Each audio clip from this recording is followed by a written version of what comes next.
Hi. So, in previous session we have learnt about that what kind of adaptive immune responses are elicited during virus infection and how the host defended virus through antibody production, cytotoxic T cells and T helper cell, how these cells helps in elimination of viruses and what kind of memories are developed by different adaptive immune cells. Okay. In this session, we will discuss about how viruses evade the adaptive immunity. Okay. So, there are several ways by which virus can evade the adaptive immunity and establish the infection. Okay. So, let us begin with these things. So, there are several strategies by viruses. Okay. Here you can see that there are viral strategies to evade the adaptive immune responses, and these are following. The first and foremost important is escape by mutation. So, you know that most of these viruses, they have a polymerase, and in case of RNA viruses there is a RNA dependent polymerase which is prone to incorporate mutations in the genome while replication. Okay. So, this mutation, if the virus will incorporate a lot of mutation, then they can easily evade the immunity. Okay. Immunity means I am talking about particularly adaptive immunity. The antibody which is produced against particular strain or particular virus will be not so effective. Okay. Another way is escape by latency. So, some virus play very smartly. These are generally DNA viruses. Okay. So, they incorporate the genome and then this genome is sitting in the cell just silently, or what will happen, this genome may integrate into the host genome, as you know in case of HIV. Okay. So, there will be a RNA, this RNA will become a RNA DNA hetero complex. Okay.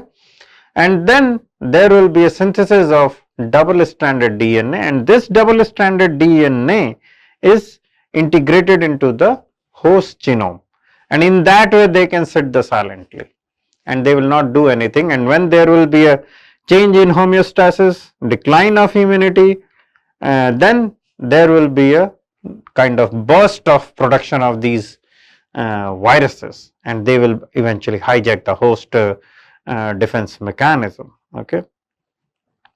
Another way is escape by destruction of immune cells. Some viruses can directly kill the immune cells. Okay. Escape by subverting antigen processing and presentation. Okay.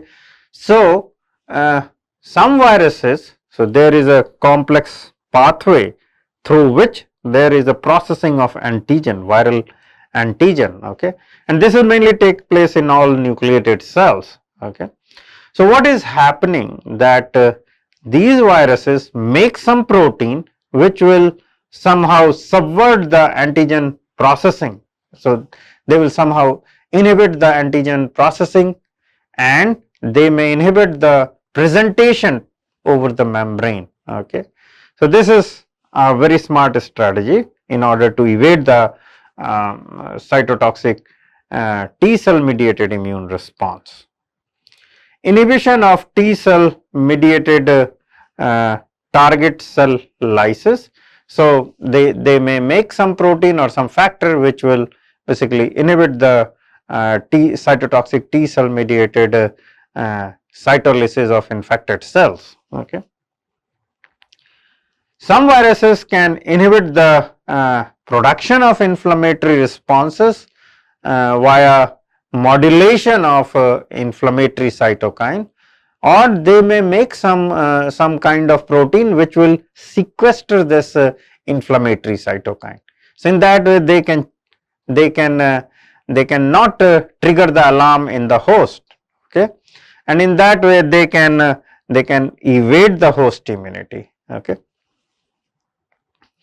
Inhibition of humoral immunity by viral encoded Fc receptor. So here you can see that they will make some Fc receptor, virus will make some Fc receptor like protein. So what will happen? So whatever antibody is produced against the virus, this will be sequestered by these Fc receptor, and in that way they can nullify the effect of antibodies, okay. They can make a Fc receptor, they can make a complement receptor, or they may make some antibody binding protein, okay. So in that way they can very easily evade the antibody responses, okay. There could be a inhibition of class 1 and class 2 MHC complex synthesis. Here I will show you that there is a protein in HIV which we call it as a TAT, and that TAT protein basically suppresses or inhibit the MHC gene promoter activity, and since it is suppressing the MHC gene promoter activity, there will be a less expression of MHC molecule, and then if there is a less expression, there will be a very bad T cell response against HIV. So you can see that this is a very smart strategy, and this suppression could be more than 12 times, okay, or up to 12 times. There is some HCMV, so a human cytomegalovirus can impair the MHC class 2 expression, okay. So this virus infection, there must be some factor which will basically inhibit the expression of class 2, MHC class 2 expression. So in that way they can smartly manage Th2 response, and subsequently this Th2 response will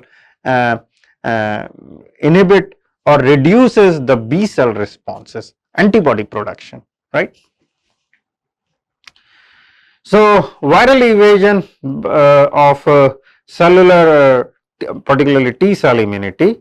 So basically escape by subverting antigen processing and presentation.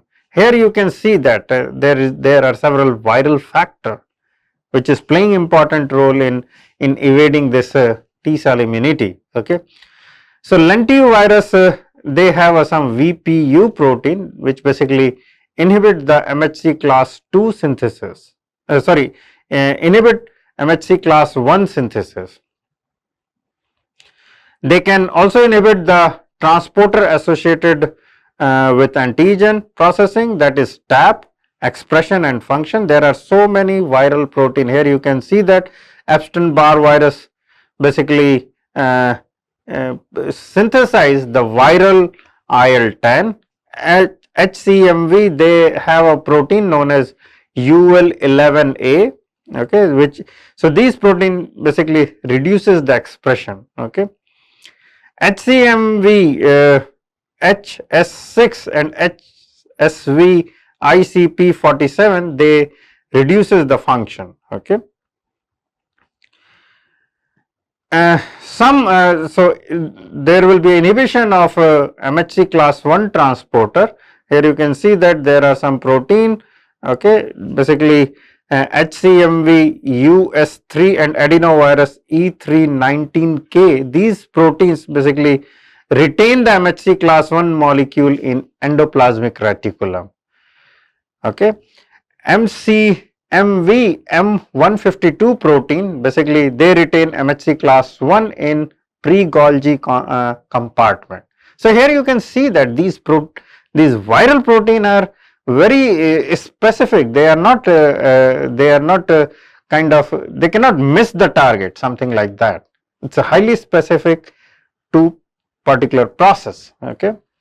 Similarly, this HCMV US11 and US2, this protein basically dislocate MHC class 1 to the cytoplasm.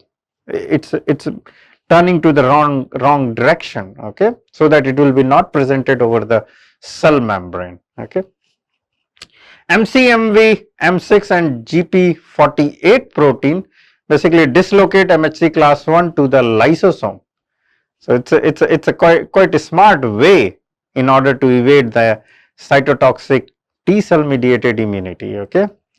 Another is MCMV GP34 protein that binds to the cell surface MHC class 1 molecule, and in that way they will prevent the T cell activation. HIV NEF protein and HHV8, this is a virus. HHV is basically human herpes virus. K3 and K4 protein increases the endocytosis of MHC class 1 molecule. So here you can see that all these viral protein, they specifically target this MHC pathway. MHC, there is a processing and presentation of antigen that is specifically targeted by these protein, and eventually they will shut down the cytotoxic T cell mediated immunity. So this is very smart way, right? And you know that cytotoxic T cell mediated immunity is very important against the virus infection, right? So viral modulation of cytokine system, some of these viruses, they make the homologue of our cytokine, which is non-functional, okay. So this is again a smart way to evade the immunity, okay. So way to interfere with cytokine function, basically interrupt the cytokine production, okay. Interfere with cytokine and chemokine synthesis, they inhibit the generation of functional cytokine, and interfere with cytokine action, okay. So here you can see that there is some expression of viral encoded cytokine homologue. Here you can see that there is a VV virus. So as you can see that this vaccinia virus, they produce a protein known as B18R, and vaccinia virus is you know that this is used for immunization also, okay. So this B18R protein is basically a homologue of type 1 interferon, okay, which will be non-functional, okay. Similarly, vaccinia virus B8R protein, there is another protein which is a homologue of interferon gamma. You know that interferon gamma is pivotal for macrophage activation, T cell activation. So if the wrong interferon gamma is there, then the immunity will be somehow damp, okay. KSHV makes a IL-6 like molecule, a inflammatory cytokine like molecule. HCMV, there is a protein UL146 and 147, they make a IL-8 homologue, okay. Epstein-Barr virus, they make some homologue of IL-10. IL-10, please remember, IL-10 is an anti-inflammatory cytokine. So they make a IL-10 and then that will damp the immunity, okay. So some of this they generate the soluble cytokine receptor to neutralize the cytokine effect, okay. Like myxoma virus MT7, they produce interferon gamma receptor. Again, this will sequester the interferon gamma. They will just it's like a, you know, when one fighter plane chase another fighter plane, so the first fighter plane will make the flares, okay, because the missiles are heat seeking, okay. So they seek the heat in order to hit the target. So when they will release the flare, so this missile will go and hit these flares and then they are protected. So something like that. So viruses also make these flares they make the interferon gamma receptor, so that whatever interferon gamma is produced by the host cell, it will not act on these viruses, and it will act to these proteins, and then this will be non-functional. Okay. Again, the vaccinia virus, they have some protein B15R, which is like a IL-1 beta receptor. Okay. Orthopox virus, they make a CRM B and CRM D protein, which is like a TNF receptor. Okay. So, TNF receptor, you know that it is a very potent pro-inflammatory cytokine, and it is needed in order to eliminate the virus. Okay. So, if this virus, this cytokine will be bind with these virally encoded receptor, then the function of TNF will be not so, it will not act properly. Okay. Some of this interfere with cytokine effector function. They alter the cytokine signaling pathway, and in that way they can evade the immunity. Here there are few more cowpox virus cytokine response modifier. There is a protein CRMA. This protein basically inhibits the production of caspase 1, and you know that caspase 1 is playing very important role in production of IL-1 beta by cleaving the pro IL-1 beta to active IL-1 beta or IL-1 family cytokine. So, in that way they can damp the inflammation. Myxovirus can also make this virally encoded TNF receptor, as I have told you. Okay, there is another virus, but myxovirus also makes this TNF receptor, and they also make the virally encoded interferon gamma receptor. Okay. Vaccinia virus also makes the virally encoded interferon alpha beta receptor. So, all these way, by these are like a flares. Okay, and that will make the cytokine which is produced by the host will be not functional against this infection. So, viral invasion of humoral immunity. So, B cell or particularly antibody responses. So, virus strategy is to evade the neutralizing antibody, right. So, if they somehow evade the neutralizing antibody, they will win the B cells and they can establish the infection, and there are several ways by which they can do it. So, one is that mutation of surface protein, surface viral protein, and that we call it as an antigenic shift and antigenic drift. I will explain you antigenic shift and antigenic drift in subsequent session when I will discuss about the influenza virus. Okay. And there will be a genetic reassortment. So, in that way they can keep on changing the surface protein. Okay. So, when they will, it is something like that, the enemy is same, but they are keep on changing face. Okay. For example, if some different feature person will enter in the country, and if that individual will change its face, then what will happen? They can be in the system and they can cause more fatal destruction. Okay. So, here I mean to say that, so these pathogen, they are keep on changing their face and they evade the immunity. Okay. And there are very good example like influenza virus, HIV, HCV, hepatitis C virus. So, they are very smart in doing this thing.